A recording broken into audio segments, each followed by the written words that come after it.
Madilim ang gabi noong June 28, 2020 sa tahimik na kalsada ng Bucal Bypass Road sa Calamba, Laguna. Isang sasakyan ang nakahimpil, tila iniwan sa gitna ng dilim. Ngunit nang lapitan ito ng mga otoridad, isang nakakakilabot na eksena ang bumungad sa kanila. Sa loob ng sasakyan, isang babae ang natagpuang walang buhay, duguan at tadtad ng 52 tusok sa katawan. Siya si Robin Jang Lucero, isang lady driver na hinangaan sa kanyang tapang at kasipagan. Ngunit, sino ang may kagagawan ng brutal na krimen na ito? Isang pagnanakaw ba na nauwi sa karahasan? Isang personal na paghihiganti? O isang mas malalim at mas madilim na lihim na pilit itinatago ng kung sino man? Ano nga ba ang tunay na nangyari kay Jang Lucero? Sino ang nasa likod ng kanyang brutal na pagpanaw? At nasaan si Mea Amatorio? Ngunit ang pinakamasakit na tanong ng ilan, paano kung ang tunay na salarin ay isang taong ni minsan ay hinding-hindi paghihinalaan ng kahit na sino? Paano kung ang totoong kumitil sa buhay ni Jang Lucero ay sarili nitong katugo? Ito ay isang kwento ng dilim, isang kwento ng lihim, at isang kwento ng isang kasong tila hindi na matutuldukan. Sa video ito, ating himayin ang bawat pangyayari, ating tuklasin ang bawat motibo, ating alamin ang bawat anggulo, ating kilalanin ang bawat sangkot, ating siyasatin ang bawat pagkatao, at sama-sama nating hukayin ang buong katotohanan sa isang makapanindig palahibong trahedya.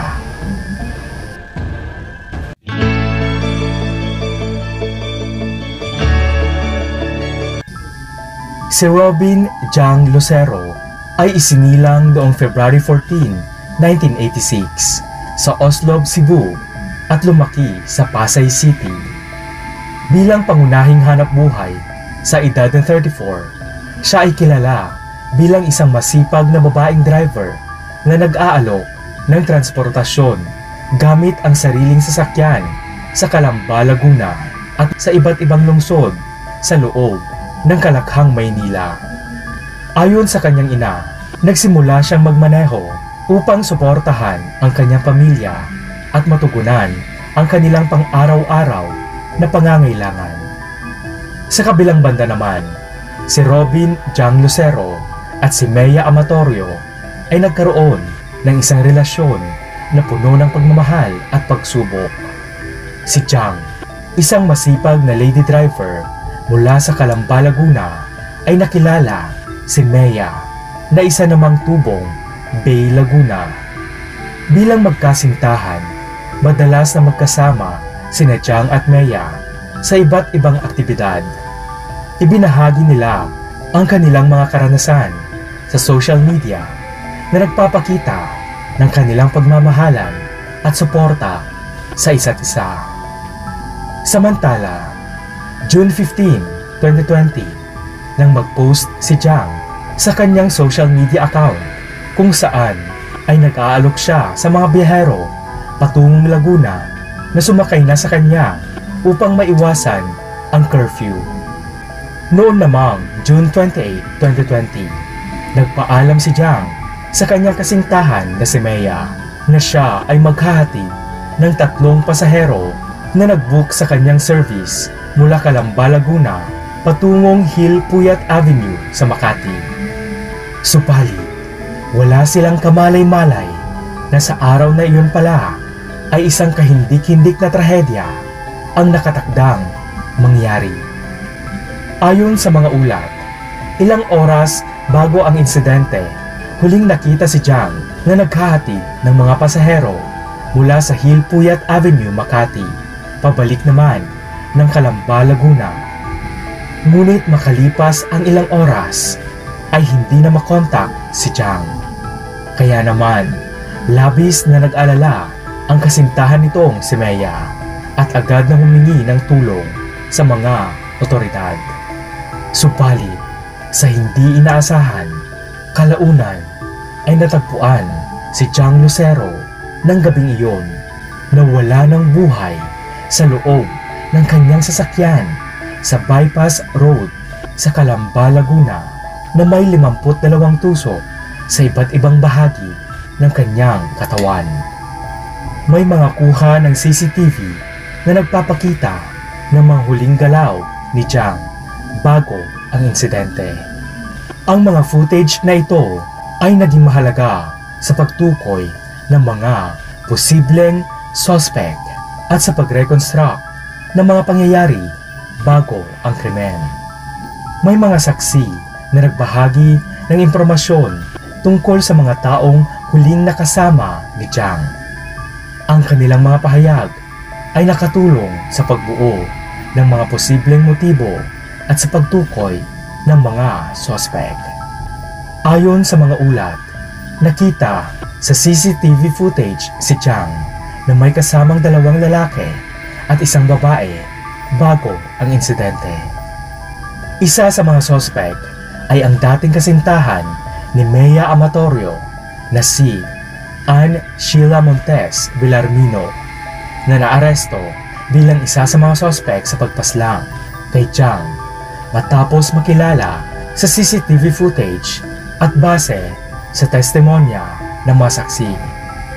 Isa sa mga pangunahing teorya ay ang pagkakaroon ng love triangle sa pagitan ni Jiang Lucero, ang kanyang kasintahan na si Mea Amatorio at ang dating kasintahan ni Mea na si Ann Sheila Montes Villarmino.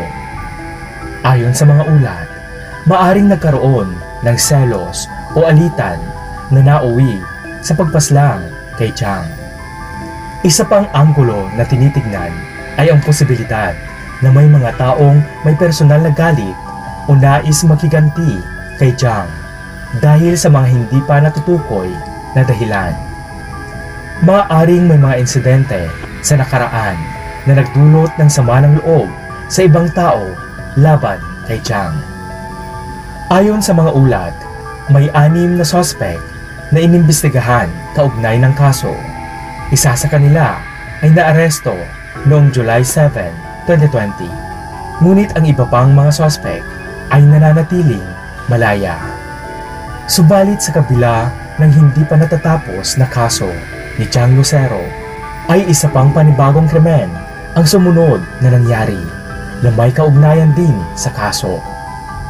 Noong July 29, 2020, naiulat na si Mea Amatorio at ang sinasabi na kanyang pamangkin o kasintahan na si Adrian Ramos ay dinukot ng 10 armadong lalaki sa kanilang compound sa Barangay Calo, Bay, Laguna. Ayon sa ulat, bandang 12:20 ng tanghali nang mangyari ang insidente. Matapos ang pagdukot noong July 29, 2020, isang nakakakilabot na balita ang muling bumulabog sa bansa. Bandang alas 8 ng gabing iyon ay natagpuan ang wala ng buhay na katawan ni Adrian Ramos na nakabalot ng tape sa kanyang bibig. Nakakapos ang mga kamay na may karatulang "Mamamatay tao, pusher at hoodlum ako, huwag tularan." At ang naturang walang buhay na katawan ay natagpuan sa Bucal Bypass Road, sa lugar kung saan natagpuan din ang sasakyan ni Jiang Lucero na naglalaman ng kanyang walang buhay na katawan. Ang insidenteng ito ay nagdagdag ng komplikasyon sa kaso at nagbukas ng posibilidad na may koneksyon ang dalawang krimen. Si Adrian Ramos ay ang pamangkin ni Mea Amatorio at hinihinalang mayroong relasyon ang dalawa ayon sa mga netizens na nakakalap ng mga katibayan sa FB account nito kung saan ay bumati ito ng happy birthday noong March 2020. Si John Mark Adrian A. Ramos ay 24 years old at isang Jollibee fast food crew sa Bay Laguna na hindi talaga malinaw kung pamangkin o kasintahan umano ni Mea Amatorio. Ayon sa otoridad, si Adrian ay nagtamo ng pagkakabigti gamit ang alambre, baling ilong at tagtad ng tusok sa katawan, at si Adrian Ramos nga ang kinilalang itinapon sa lugar na iyon dahil sa palatandaan na pilay sa kanyang paa. Ang National Bureau of Investigation ay nagsagawa ng masusing investigasyon sa pagdukot kina Mea at Adrian. July 30, 2020, ang Pulis Calamba ay nagsagawa ng agarang investigasyon dahil sa pagkamatay ni Adrian. Isang buwan ang nakalipas matapos matagpuang wala ng buhay si Chang Lucero sa kanyang sariling sasakyan. Noong June 6, 2020, ay ang huling video ni Chang sa kanyang FB account sa Fresh Garden sa Bay Laguna kung saan naninirahan ang kanyang kinakasama na si Mea. Samantala, noong August 2020, isang Earl Gaorino ang lumutang kung saan isinawalat niya ang kanyang salaysay sa isang conversation mula sa Messenger. Ayon sa ulat, hawak na ng ilang operatiba at NBI ang mga sospek o salarin sa kaso ni Jiang, at noong September 2020, hindi bababa sa 6 na kalalakihan ang nadakip nila at isang cellphone mula kay Adrian Ramos ang nakuha sa kanyang bulsa noong ito'y natagpuang walang buhay sa kahabaan ng buccal bypass. Ayon din sa ulat, noong October 2020, may hawak na silang isang individual na posibleng magbigay linaw sa mga insidente ng pagpaslang kay Jiang at Adrian at pagdukot kay Mea. Gayunpaman, dahil sa kakulangan ng ebidensya, ang dating kasintahan ni Mea na si Ann Sheila Montes Villarmino ay pinalaya ng piskalya. Sa kabila ng mga kontrobersiya, patuloy na nananawagan ang pamilya ni Jiang para sa hustisya. Ang kanyang kapatid na si Carmel Macion ay nagbahagi ng kanyang hinanakit sa social media at humiling ng katarungan para sa kanyang yumaong kapatid. Ang kaso ng pagpaslang kay Chang Lucero ay nagbukas nga ng iba't ibang anggulo at teorya. Ayon sa ulat, noong August 2020, ang National Bureau of Investigation ay tinitignan din ang anggulo na may kinalaman ang ilegal o bawal na gamot sa pagpaslang kay Chang Lucero. Sa halip na love triangle, iniimbestigahan nila ang posibilidad na ang krimen ay may kaugnayan sa operasyon ng ilegal o bawal na gamot sa Laguna. Nadiskubre ng NBI ang koneksyon sa pagitan ng pagpaslang kina Chang Lucero at Adrian Ramos sa isang ilegal na drug group na konektado sa isang convicted drug lord na nakapiit sa Bureau of Corrections. Noong July 2020, ang ina ni Mea Amatorio, si Dolores Amatorio, ay nanawagan kay noon ay Pangulong Rodrigo Duterte upang humingi ng tulong at katarungan para sa kanyang anak at apo na nadawit sa kaso ni Chang Lucero.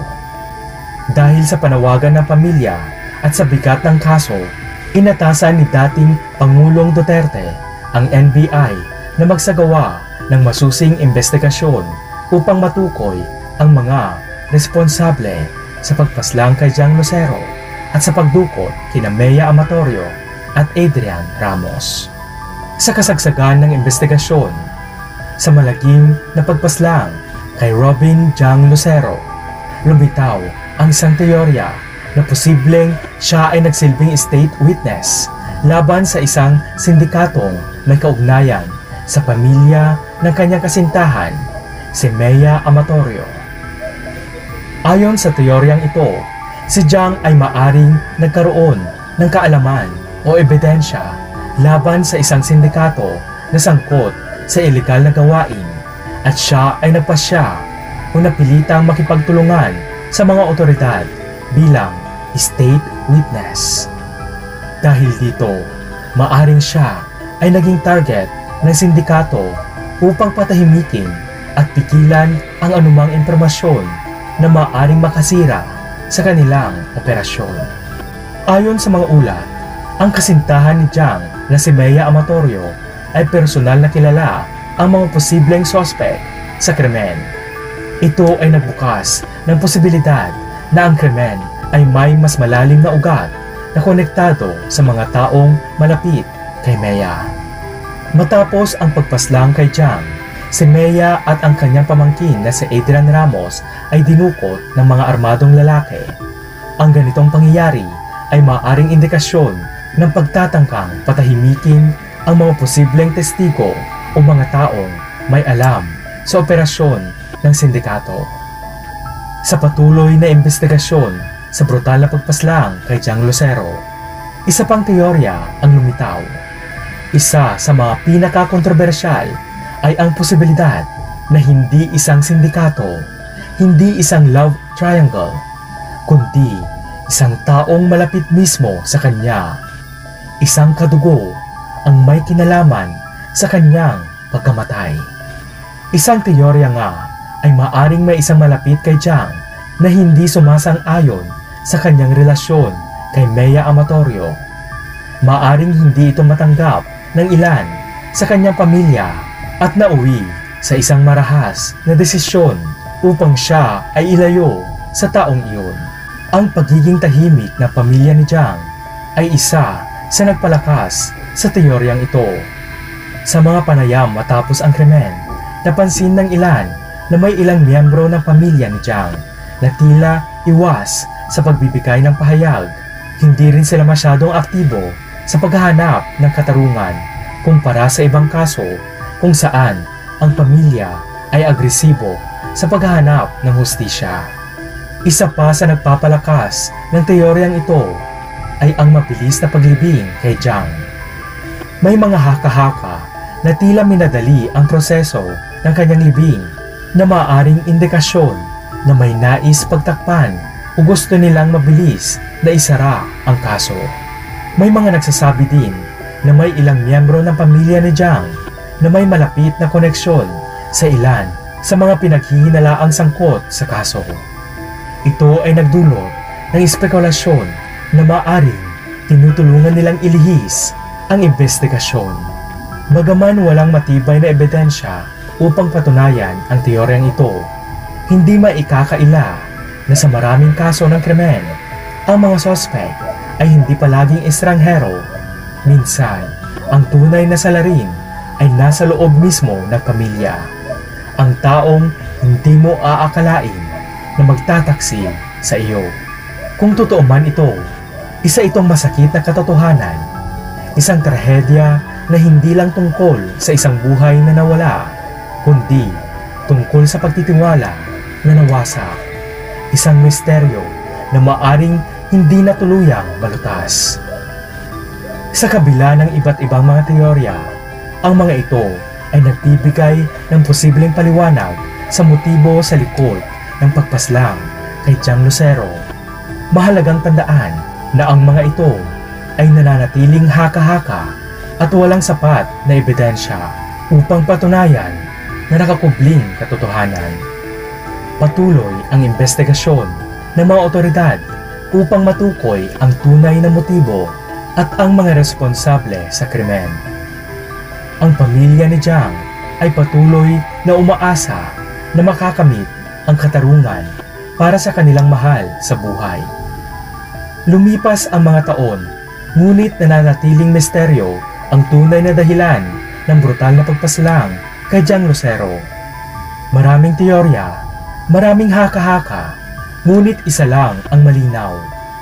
Isang inosenteng buhay ang nawala, isang pamilya ang naulila, at isang kwento ng pagtataksil, puot, o lihim ang posibleng nakatago sa likod ng kanyang kamatayan. Si Jiang ay isang simpleng tao, isang masipag na driver na may pangarap para sa sarili at sa kanyang pamilya. Ngunit sa isang iglap, lahat ng iyon ay nawala, tinapos ng isang walang awang kamay. Sino ang tunay na may kagagawan? Ang kanyang kasintahan? Ang isang sindikato? O isang taong malapit sa kanya na hindi niya inakalang kaya siyang ipapatay? Sa kabila ng lahat, nananatili ang isang tanong na patuloy na bumabagabag sa kanyang mga mahal sa buhay. Makakamit pa kaya ni Jiang ang hustisya? Hanggang kailan mananatiling tahimik ang mga may alam? Hanggang kailan patuloy na magtatago ang tunay na salarin? At kailan magigising ang lipunan sa katotohanang ang bawat hindi nare-resolbang kaso, isang pamilya ang tuluyang nawawalan ng pag-asa at isang buhay ang tila binaliwala ng sistema. Habang hindi pa nalulutas ang kasong ito, isang bagay lang ang sigurado: hindi pa tapos ang kwento ni Jiang Lucero.